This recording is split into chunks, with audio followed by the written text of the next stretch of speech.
السلام علیکم ورحمۃ اللہ وبرکاتہ۔ بڑی خوشی کے ساتھ میں یہ بات آپ حضرات کی خدمت میں پیش کر رہا ہوں کہ الحمدللہ وقف کا جو ترمیمی بل پیش کیا گیا تھا پارلیمنٹ میں وہ سلیکٹ کمیٹی کو بھیج دیا گیا ہے۔ جن جن لوگوں نے ملکی سطح پہ اس سلسلے میں کوششیں کی ہیں، اللہ ان سب کو جزائے خیر عطا فرمائے۔ ہم ان سب کے شکر گزار ہیں، ان مسلمانوں کے بھی شکر گزار ہیں جنہوں نے رات کے اندھیروں میں اور اپنی نمازوں کے بعد اللہ کے حضور اس کے لیے دعا فرمائی۔ اللہ رب العزت سب کی خدمات کو قبول فرمائے۔ میں ایک بات یہاں ضرور عرض کرنا چاہوں گا کہ جب سے یہ مسئلہ پیش آیا حضرت مولانا ارشد مدنی صاحب دامت برکاتہم اگرچہ کہ بیرون ملک سفر پہ ہیں، لیکن مستقل اس سلسلے میں حضرت بے چین تھے، اور حضرت کی بے چینی کو دیکھ کے ہمیں بھی کام کرنے کا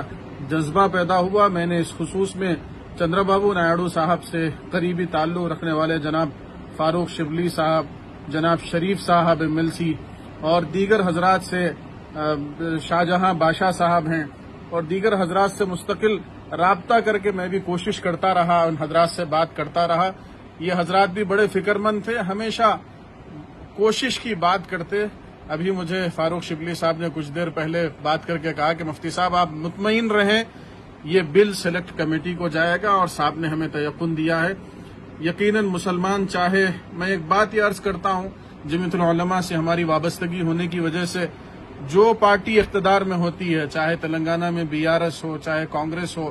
چاہے آندھرا پردیش میں YSRCP ہو، چاہے TDP ہو، ملی مسائل اور قوم کو نقصان پہنچانے والی اگر کوئی چیز آتی ہے تو اس سلسلے میں ضرور اپنی آواز کو اٹھانا پڑتا ہے، اور خاص طور پہ ہمارے جو مسلم نمائندے اس پارٹی سے تعلق رکھتے ہیں ان سے رابطہ کرنا ہوتا ہے۔ میں یہ بات بڑی خوشی کے ساتھ آپ سے عرض کرتا ہوں کہ مسلمان چاہے جس پارٹی کے اندر ہو، الحمدللہ وہ اپنے قوم کے تئیں، اسلام کے تئیں فکر مند ضرور ہوتا ہے، اور جتنا اس کے بس میں ہوتا ہے وہ برابر کوشش کرتا ہے۔ میں نے یہ دیکھا ہے، اس لیے کہ میں BRS کے زمانے میں BRS کے قائدین سے رابطے میں رہتا تھا۔ اس وقت میں کانگریس حکومت ہے، میدک میں فسادات ہوئے، میں نے کانگریس کے قائدین سے اس زمانے میں رابطہ کیا، ان لوگوں نے بھی مقدور بھر کوشش کی، اور اب اس وقت میں TDP کی حکومت آندھرا پردیش میں ہے، اور TDP کے جو قائدین ہیں ان سے میں نے رابطہ کیا۔ بیچارے دنیا بھر کے مصروف لوگ، لیکن ایک آدھ رنگ کے اندر اپنا فون اٹھاتے ہیں اور ملی مسائل میں جتنا ان سے کوشش ہو سکتا ہے مقدور بھر کوشش کرتے ہیں۔ اللہ رب العزت ہم سب کی خدمات کو،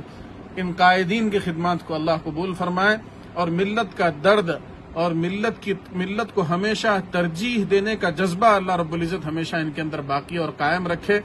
اور ملت میں اتحاد پیدا فرمائیں۔ یقیناً مختلف پارٹیوں میں موجود ہمارے یہ مسلم قائدین ہمارا اثاثہ ہیں اور ہماری بہت بڑی طاقت اور قوت ہیں، اور جن لوگوں نے اس وقت میں پارلیمنٹ میں آواز اٹھائی ہم ان کے بھی شکر گزار ہیں۔ الحمدللہ یہ مسئلہ فی الحال تو ٹل گیا ہے، لیکن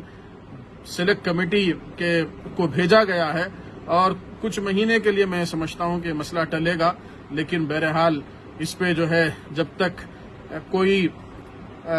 ٹھوس بات نہیں آئے گی اس وقت تک تو ہمیں اس کے پیچھے لگنا ہی پڑے گا۔ اللہ رب العزت ہم سب کا حامی اور ناصر ہو، اور ہم سب کی مدد فرمائے۔